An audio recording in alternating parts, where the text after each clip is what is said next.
Nation, I'm Leah Pauls, outside of Tony Chestnut Clothing on Osborne. Today, the R360 broadcasting crew will be interviewing Jill Sawatzky, a former Rosenart School graduate who has gone on to establish her own line of clothing.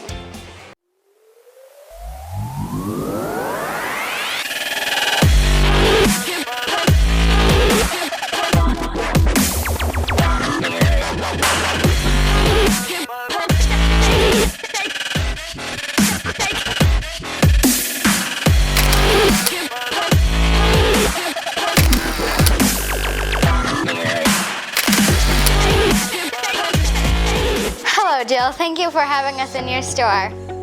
What are your memories of Rosenart School? My memories are old because I feel like I went to Rosenart School a very long time ago. But good memories. I liked my school experience very much. Who is your favorite teacher? Okay, I feel like I have a two-part answer for this. Okay, I really liked Gwen Friesen because I just really dig her energy. I feel like she was never afraid to kind of march to the beat of her own drum, which I'm into. But I have a very, very specific recollection of being afraid of Mr. Cornelison, Mr. Lorne Cornelison. Not sure if he's still there. Nope, not there. I love that. But then when I was in his class, he ended up being one of my favorites. He was a terrific teacher, very lovely, and not scary at all. Do you have any memories of any current teachers at school? Shauna Stevenson she never taught me, but she was my volleyball coach for high school, and she was terrific. She was my gal, still is. Do you remember a specific time during your student years when you got in trouble? Well, Leah, this is a bit of a hot topic. The hot topic here is that I was a pretty model student from literally kindergarten till grade 10. Oh dear. Like, I was like a really good student. I think that everyone watching can attest to that. I got good marks, I played sports, I did my thing, and then there was an incident in grade 11 where I was suspended from school. Dear. I got suspended. And I mean, I have no regrets. Let it be known. Larry, I have no regrets. So yes, I did get in trouble, but like not a lot. All right, now we have a special guest appearance from Amy Zacharias, the owner of Spruced Hair Design and Jill's younger sister. Hi guys! Who was your favorite teacher at Rosenart School?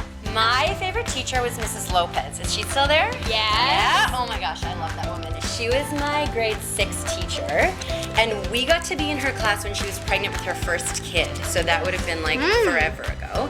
And I remember that she had to sit on an inner tube pillow everywhere she went because she was so pregnant and uncomfortable. She taught me lots of good music, like oldies stuff. Yeah, she was my favorite, for sure. You are one of the biggest Winnipeg Jets fans in school. I heard you once met Timu Solani in traffic. Is that fake news? That's real news. And we pulled up beside this fancy car, and we saw that it was Timu Solani driving. Oh, okay. And I plastered my face to the window and freaked out. And he made a motion to pull over. And we did a little photo shoot, and I have a photo shoot. And then he said, "Are you guys coming to the game?" And like, yeah, no, because I was dressed up like him. And so then he said, "Well, come down to the ice during warm-up." And so we did, and then he came up to the ice and he flipped a puck over for me. Ah, Mr. Cornelison is likely jealous, right? haha. Did you learn anything about sewing in home ec and Morris? Not really. Except I did take home ec and Morris, but I don't even remember what I made. It was very basic. Were you involved in any extracurricular activities or sports in high school? Yeah, I played volleyball. Go Hawks. Volleyball. Yeah, I loved volleyball. I played basketball because Miss Isabie forced me to. And I also ran track and field. Ooh, that sounds fun. What were your best memories? I think honestly just the relationships that I made with my teammates on the volleyball team. some of which are your mother's. Yep. Your husband is something of a southern Manitoba small town legend. Because he's married to me, sorry. As frontman for the Rippers. Is he still rocking? Yes, he is. Yeah, he is. The band that he's in just celebrated their 20th year playing music together, and they've been named the grandfathers of Winnipeg rock, which is great. That sounds amazing. Take me out, show me round, take me back to my hometown. I wanna see those lights. Oh, oh, wanna see those lights. Yeah. In our alumni interviews, we have a feature called Explain That Gram, where we pull up a few pictures from your Instagram account and ask you to give us the details. Are you up for that? Okay, sure. So that's my family, and I believe we're leaving for either a camping trip or a road trip. I've got a clean head shave, which means that I mean business. Oh, that one. Oh, this is my oldest son. His name is Rollin. He's 9 years old. And he was asked to go on CBC to talk about the Winnipeg Art Party. So that's him on the radio, doing a live radio interview. Also, a lot of baseball photos on your Instagram. We've got the rally caps out for this one. It seems like baseball is a family favorite. Yeah, we love baseball. And actually, so my partner Chris, he's always been a big Chicago Cubs fan, but he's never been to Wrigley Field. But for his birthday, I'm taking him to 3 Cubs games at Wrigley Field in June. We're going to Chicago. And finally, what's going on here? So I think Mo is my youngest kid, and I think he was 4, and he took that photo of me. It was right before Halloween, and we were in the dollar store looking for Halloween stuff, and he found that poop mask, and he made me put on a poop mask. All right then, let's talk fashion. When did you start becoming interested in designing clothes? So I went to fashion school, which was a 2-year program, and then that fed me into an internship, and I did an internship for a year. And then after that, I just kind of decided to start things on my own, and so I've been doing this in some context for 12 years. There was one summer where I made 13 wedding dresses, which was gross, but I learned a lot. What types of clothes do you make? I make clothing that is functional and utilitarian, but also allows yourself to express yourself creatively. What is your favorite fabric to use? I like linen for summer and wool for winter. I work with natural fibers, and those have become my favorites. Can you tell us a little bit about the importance of buying from a local maker, such as yourself? I think that, well, fashion is the second industry worldwide that creates the most waste and puts things in the oceans and landfills, which is awful. So I think that from an environmental standpoint, and then also from just a consumerism standpoint, buying things that are made either locally or where you know how they're being made and where they're being made is very important. It keeps fast fashion out of our landfills, and we also want to minimize the notion of unfairly paid clothing makers.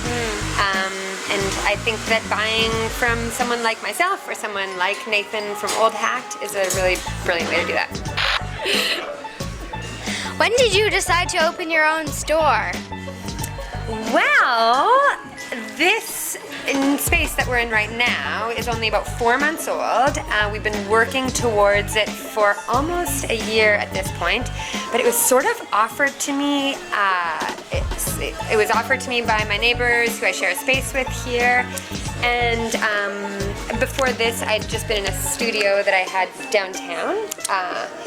And this just kind of seemed to be the next step. It feels like a grown-up move to have a store with real open hours. I'm also really close to my house and where my kids go to school. So I didn't really decide to open a store, but it was definitely the right move for me.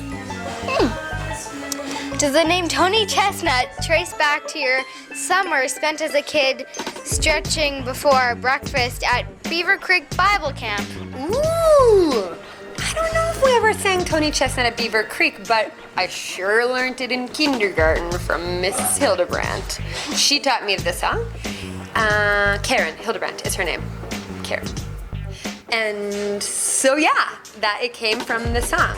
And if I can kind of extrapolate on that a little, Tony Chestnut seemed to make sense to me for a lot of reasons. Tony, because that's a men's name, and I like the idea of androgyny in fashion, so I like that it's a men's name, even though I make women's clothing. And chestnut because I feel like it's a nod to the using of natural fibers in my clothes. Yeah, funny fact, everyone thinks my name is Tony. People call me Tony like 75% of the time because they don't know the song because I didn't have Mrs. Hildebrandt as a teacher. Do you have any one creation that you would say is your favorite?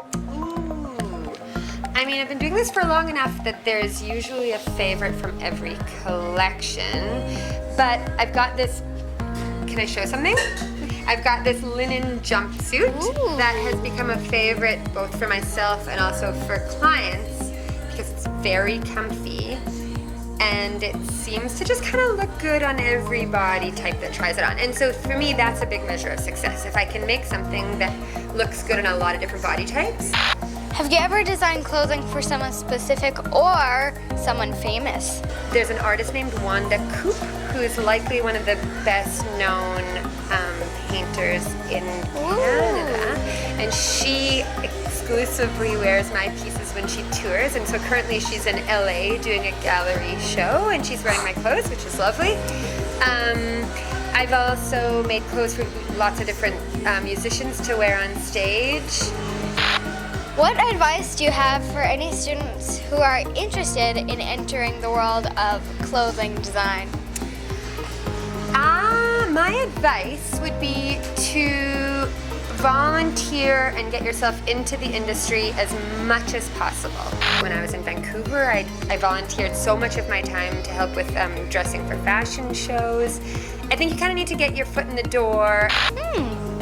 Lastly, we're going to have you do something called Teacher Roll Call, where we put 30 seconds on the clock and you have to name as many current Rosenort teacher staff as possible. What's your prediction for how many you're going to get out of 21? Ooh, current, this is freaky. Out of 21, I'm gonna go with 12. Ooh.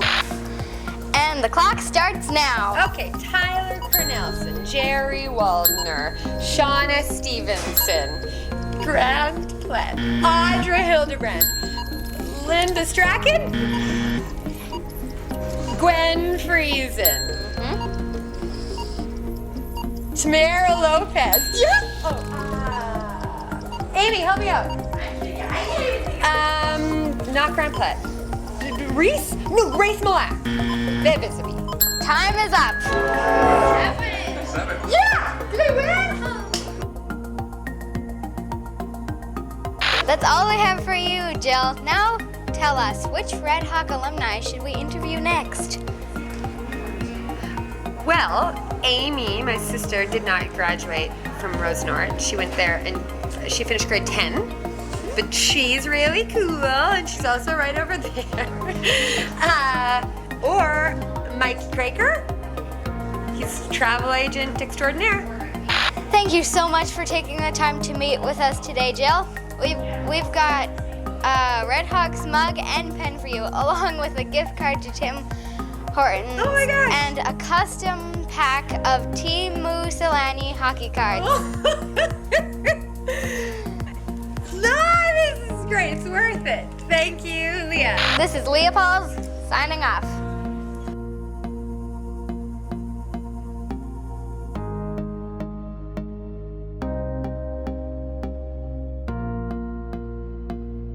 Take me out, drive me around, take me back to my hometown because I wanna see those lights.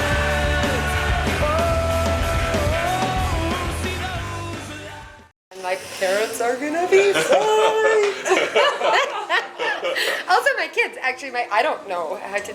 I don't know what YouTube Live is, although I obviously can.